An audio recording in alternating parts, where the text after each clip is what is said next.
우리 코로나19 확진자들이 매일 지금 1,000명을 넘어서고 있는 그런 상황입니다.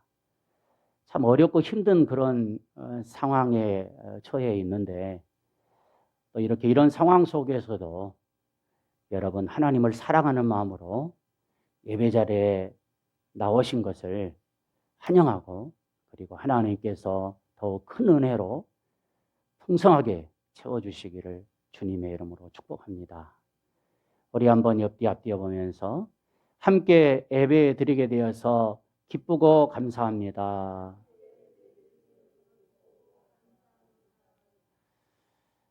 한 번 더 우리 영혼이 잘 된 같이 범사가 잘 되시기를 축복합니다. 아멘. 그래요. 우리 하나님은 우리 영혼이 잘 된 같이 또 범사도 잘 되기를 원하시는 줄로 믿습니다. 우리 12월 달은요, 예수님이 이 땅에 인간의 몸을 입고 오신 성탄절이 있어서 계속해서 우리 예수님께서 이 땅에 오신 이유에 대해서 제가 말씀을 드리고 있습니다. 지난주까지 해서 2번을 거쳐서 말씀을 드렸습니다. 첫 주는 예수님이 오신 이유가 죄인을 부르러 오셨다고 말씀을 드렸고, 두 번째 주일은 잃어버린 자를 찾아서 구원하기 위해서 오셨다라고 말씀을 드렸어요. 오늘은 본문 말씀을 중심으로 해서 세 번째, 예수님이 이 땅에 오신 이유가 뭐냐? 우리 주보에는 그렇게 되어 있습니다. 섬기시고 목숨을 대속물로 주려 오셨다.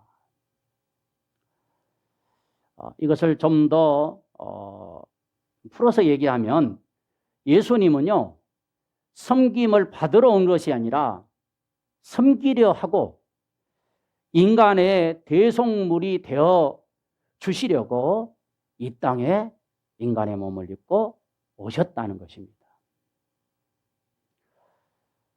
오늘 이 말씀을 중심으로 해서 함께 은혜를 나누기를 원합니다. 자, 오늘 본문 다시 마지막 절인데요, 28절을 한 번 더 읽겠습니다. 시작. 인자가 온 것은 섬김을 받으려 함이 아니라 도리어 섬기려 하고 자기 목숨을 많은 사람의 대속물로 주려 함이니라. 아멘. 예수님은 섬김을 받으러 온 것이 아니라 섬기려 하고, 그리고 자신의 목숨을 많은 사람들의 대속물로 주려고 오셨다라고 말씀하고 계셔요. 여러분, 일반적으로 사람들은요, 섬기는 것보다도 섬김을 받으려고 하는 욕구가 강합니다. 그런데다가 나눠서 좀 그렇지만 여성보다는요, 남성이 더 섬김을 받으려고 하는 욕구가 강해요. 여러분, 왜 그럴까요? 여러분 어떻게 생각하십니까? 그것은요, 우리 역사를 거슬러 올라가 봐야 알아요. 역사에 조선 왕조 500년의 역사 속에서 줄곧 유지되어 왔던 것이 있었는데, 그게 뭐냐면 가부장 제도였습니다. 가부장 제도. 지금도 가정에서나 직장에서, 심지어는요, 이 교회에서도 이 가부장 제도가 잔재해 있는 것을 볼 수가 있어요.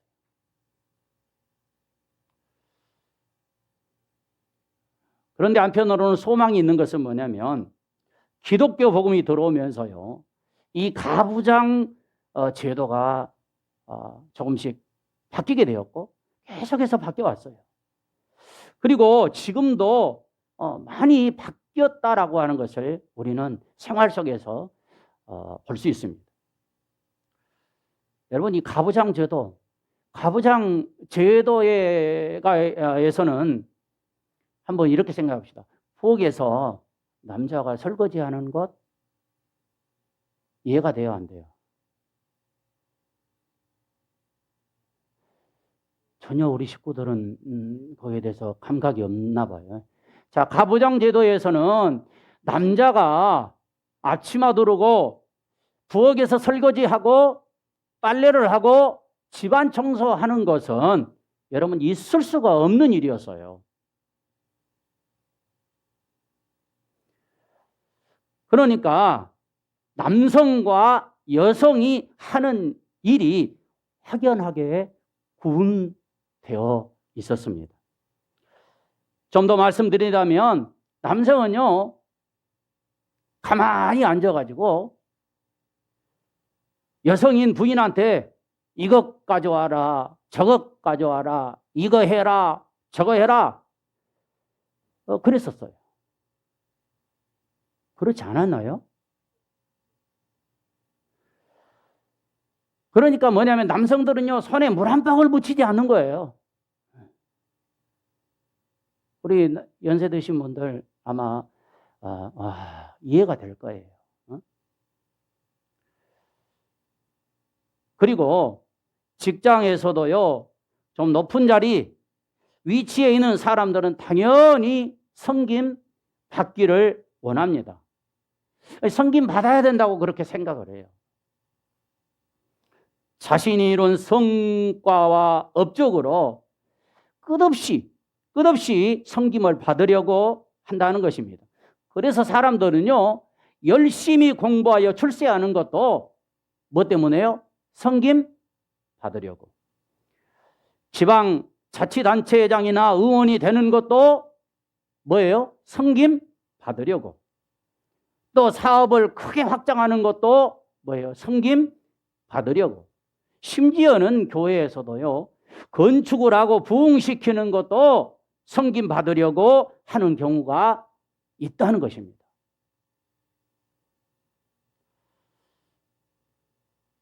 그래서 사람들은요, 섬김받는 자리에 오르기 위해서요, 수단 방법을 가리지를 않고 뛰고 달린다는 것입니다.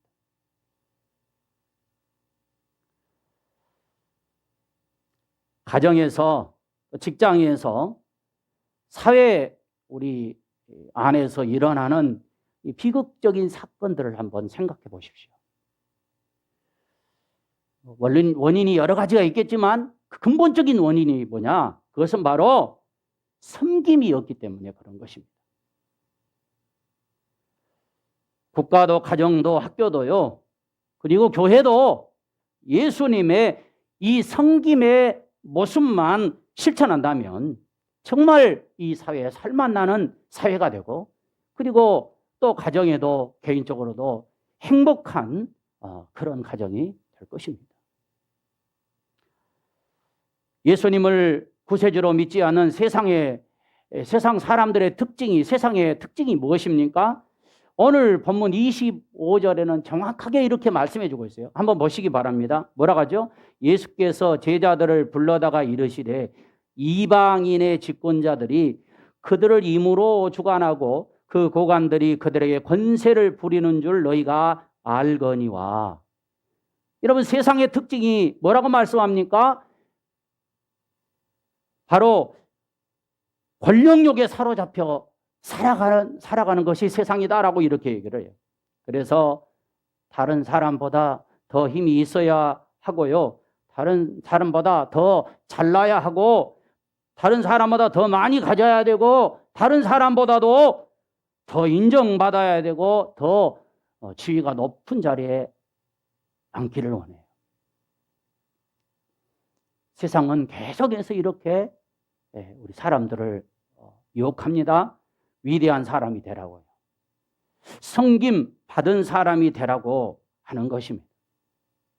한 번 세상 사는데 멋지게 권력과 돈을 쥐고 섬김 받으며 살라고 유혹하는 거예요. 다른 사람에게 지배당하는 것보다 지배하며 사는 삶이 훨씬 가치 있다고 말을 해요. 자, 오늘 우리가 읽은 본문의 말씀에도요, 이 권력욕이 얼마나 강한지 예수님을 따르는 아들을 둔 어머니의 모습이 오늘 본문에 나와 있어요. 20절 한번 우리 같이 읽어보겠습니다. 20절입니다. 시작. 그때 세베대 아들의 어머니가 그 아들들을 데리고 예수께 와서 절하며 무엇을 구하니. 자, 오늘 말씀을 보면요, 세베대의 아들들의 어머니, 그러면 세베대의 아들들이라고 하는 것은 한 명 이상이잖아요. 자, 그 아들들의 어머니가 와서요, 예수님께 절하며 무엇을 구합니다. 그 무엇을 구하는 것이 21절에 뭐합니까? 예수님께서 무엇을 원하느냐라고 이렇게 물어보시자 세베대의 아들의 어머니가 이렇게 얘기하죠. 나의 두 아들을 주의 나라에서 하나는 주의 우편에 하나는 주의 좌편에 앉게 해 주시옵소서. 즉 이게 뭐냐? 이 지금 제자들이 있는 자리에서 선포해 주십시오. 주의 나라가 이루어지면 내 아들들 한 사람은 주의 우편에 한 사람은 주의 좌편에 앉을 거다. 이렇게 얘기해 달라는 거예요.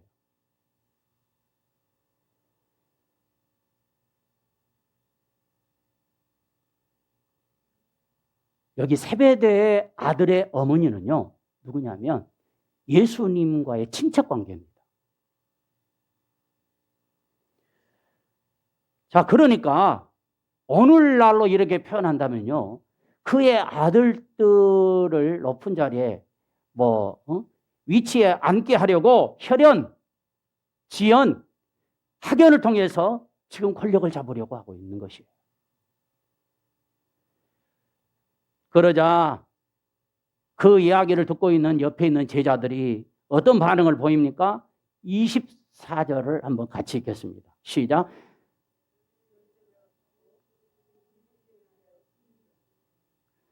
아니, 그 얘기를 듣고 있던 10 제자들이요.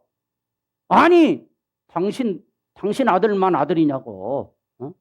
표현하면 그래요. 왜 당신 아들만 우측에 앉고 좌측에 앉아야 됩니까? 우리는 그럼 뭐요?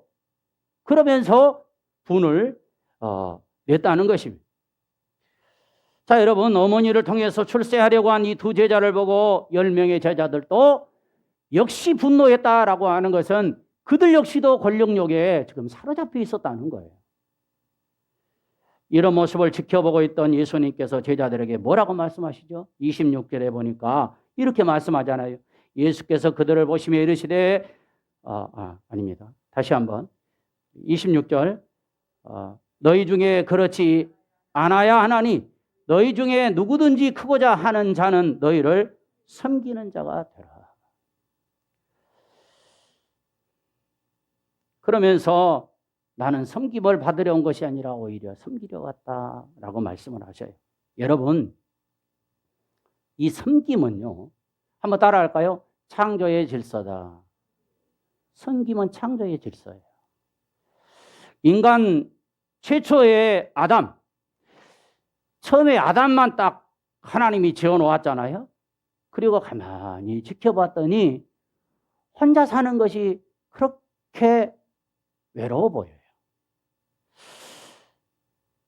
그래서요, 하나님께서는 창세기 2장 18절에 가서 사람이 혼자 사는 것이 좋지 아니하니 내가 아담을 위하여 돕는 배필을 지으리라 하시니라. 혼자 사는 거 외로워요.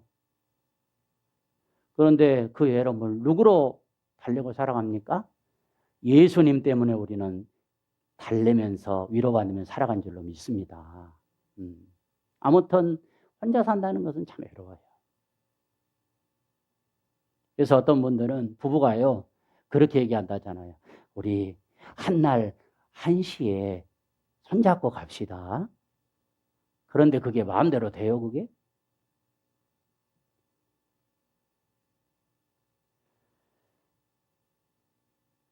여기 돕는 배필이라고 하는 단어는요, 하나님께서 이스라엘 백성들을 구원할 때 사용했던 단어로 절대적인 도움을 말하고 있는 단어입니다.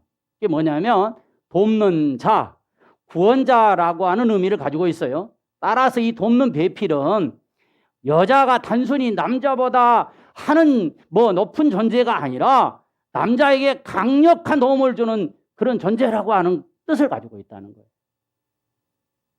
즉 하나님의 구원만큼이나 막강한 존재로 하와를 지어주셨어요. 이걸 종합해 보면요, 돕는 배필이라고 하는 뜻이 뭐냐면 하나님이 지으신 동등한 존재로서, 동등한 존재예요. 서로가 협력하여 부족함을 보완해 주는 삶의 동반자, 동역자라고 할 수 있어요.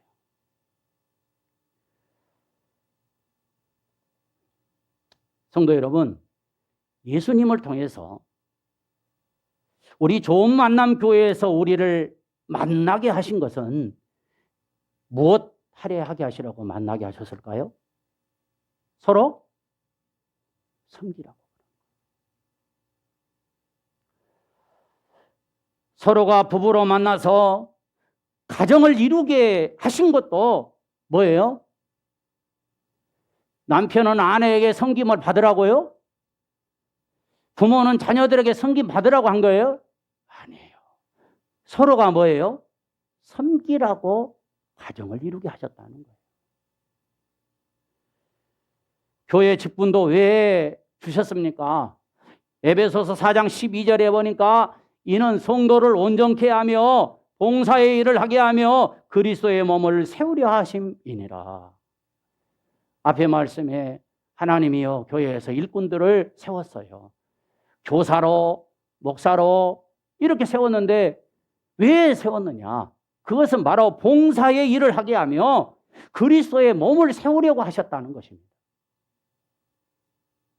오늘 우리가 교회에 다니는 목적, 그리고 사업하는 목적, 공부 열심히 해서 좋은 직장에 취직하는 목적, 부자가 되는 목적, 권력과 명예를 얻은 목적, 건강해야 되는 목적, 여러분 무엇 때문에 우리가 그렇게 모든 것을 가져야 됩니까? 예수님처럼요, 섬기기 위해서여야 한다는 것입니다. 예수님처럼 교회를 섬기고 사람을 섬기고 가정을 섬기고 세상을 품고 섬길 때 후회 없는 인생 살아갈 수 있고 의미 있고, 그래서 나도 행복하고 다른 사람도 행복하게 하는 그런 삶이 된다는 것입니다. 섬기기 아니하니까요, 이 행복이 깨어지는 거예요.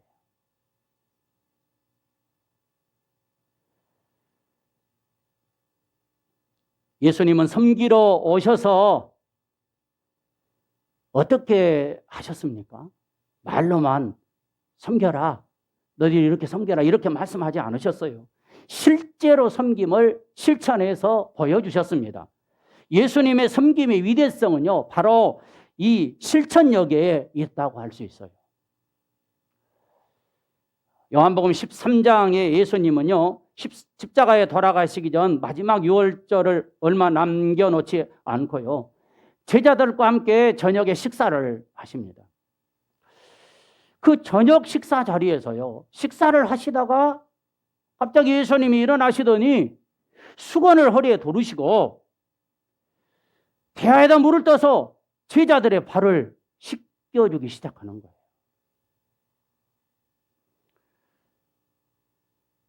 그때요, 베드로가 예수님이 발을 씻기려고 하니까 뭐라고 하냐면 요한복음 13장 6절에서 주여, 주께서 내 발을 씻으시나이까? 8절에 내 발을 절대로 씻지 못하리다. 왜 이렇게 말했을까요? 당시요, 발을 씻는 것은요, 종이나 하는 일이었습니다. 그런데 선생님이 되어가지고 어떻게 우리의 발을 씻을 수 있습니까? 절대 씻을 수 없습니다. 그러자 예수님께서 뭐라고 말씀하냐면 그래? 네 발을 씻을 수 없다고? 내가 만약에 네 발을 씻지 않는다면 너는 나와 상관이 없는 사람이다. 그러자 베드로가요, 그 말을 듣는 순간, 주여! 그러면 내 발뿐 아니라 손과 머리도 씻어 주시옵소서. 참 베드로의 이 성격을 보면요, 참 대단한 것 같아. 언제나 막 그냥 발 뻗고 절대 안 씻는다 하더니 너와 상관없다고 얘기하니까, 그러면 주여 내 발뿐 아니라 손과 머리까지 씻어 달라고 얘기하는 거예요. 그때 예수님께서 뭐라 하시죠?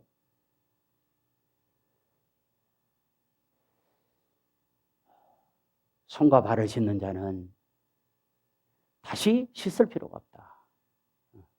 온몸을 씻을 필요가 없다. 이렇게 말씀을 하셔요. 근데 중요한 것이 뭐냐면 요한복음 13장 14절로 15절 이어지는 말씀이 우리 한번 같이 한번 읽도록 하겠습니다. 요한복음 13장 14절 시작. 내가 주와 또 선생이 되어 너희 발을 씻었으니 너희도 서로 발을 씻어주는 것이 옳으니라. 내가 너희에게 행한 것 같이 너희도 행하게 하려 하여 본을 보였노라. 자, 결론이 뭐냐면 예수님께서 제자들의 발을 마지막에 씻어준 것은 뭐냐? 내가 선생이 되어서 종이나 씻어주는 그 행위, 그런데 내가 선생이 되어서 너희 발을 씻었으니 너희도 서로 발을 씻어주는 것이 옳으니라. 내가 이렇게 직접 너희들의 발을 씻어주는 것을 보여준 것은 다른 것이 아니라 너희들도 이렇게 하라고 내가 보여준 것이다. 이렇게 말씀하는 거예요. 여러분, 우리 자녀들이요, 가만히 보면 다 커가지고요, 행동하는 모습을 보면 뭐라고 얘기합니까? 저는 봐라, 저는 봐라. 꼭 예전에 지금 예비하듯이 하네. 저는 봐라. 꼭 지금 예미하듯이 하네. 이런 얘기를 가끔 해요. 왜 그래요? 자녀들이 맨날 보고 익힌 것이 뭡니까? 부모의 모습인 거예요. 여러분, 우리 성도들은요, 예수님의 모습을 닮아가야 돼요. 저는 봐라. 교회 다니더니 꼭 예수님 닮아가네? 이런 소리를 우리가 들어야 될 줄로 믿습니다. 아이고, 저 사람은 교회 다녀도 맨날 그 모양 그 꼴이야. 이러면 어떻게 되겠어요?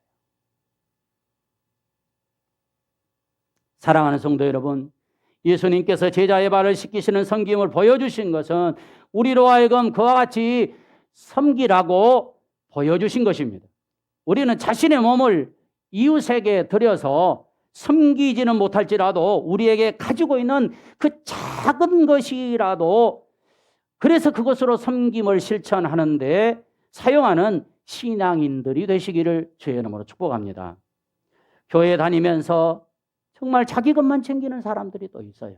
우리 교회는 그러지 않지만. 여러분, 우리는 조건 없이 섬김을 실천할 수 있어야 주님을 닮아가는 것입니다. 모든 직분을 섬기라고 주신 것입니다. 우리는 경쟁자가 아닙니다. 섬김을 실천해야 될 사람들인 것입니다. 우리가 교회에서 만나는 사람들은 다 뭐예요? 섬김의 대상이에요. 섬김의 대상이에요. 큰 소리로 서로 인사하고 반갑게 환영하는 것도 이거 역시도 섬겨주는 것입니다. 또 성경을 잘 찾지 못하는 성도가 있으면 찾아주는 것도 이것도 뭐예요?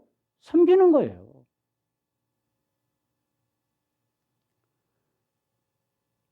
그런데 여기서 중요한 것이 있어요. 여러분, 섬길 때 우리의 마음에 반드시 한번 따라 있습니다. 기쁨이 있어야 된다. 감사가 있어야 된다. 여러분, 만약에 섬길 때요, 기뻐하고 감사의 마음이 없고 왜인지 모르게 막 마음이 답답하고 그냥 불편하고 불평이 생기고 그러면요, 이것은 참된 섬김이라고 할 수가 없어요.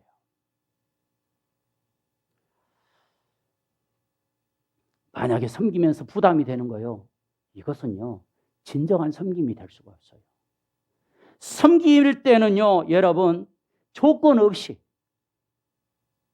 그냥 내 작은 것이라도 이렇게 하는 것이 진정한 섬김인 줄로 믿습니다. 이렇게 섬길 때 기쁨이 있고 마음에 흐뭇하고 행복감이 우리에게 밀려오는 것입니다. 요한복음 13장 17절에 보니까 너희가 이것을 알고 행하면 뭐가 있다고 그랬어요? 복이 있을 것이다. 이것을 알고 행할 때 복이 있다는 거예요. 그러면서 또 사도행전 20장 35절에 바울은요, 범사에 여러분에게 모본을 보여준 바와 같이 수고하여 약한 사람들을 돕고 또 주 예수께서 친히 말씀하신 바 주는 것이 받는 것보다 복이 있다 하심을 기억해야 할지니라. 뭐라고요? 주는 것이 받는 것보다 뭐예요? 복이 있다는 거예요. 복이 있다는 거예요. 여러분, 작은 것이라도 섬길 수 있기를 축복합니다. 이게 복이에요.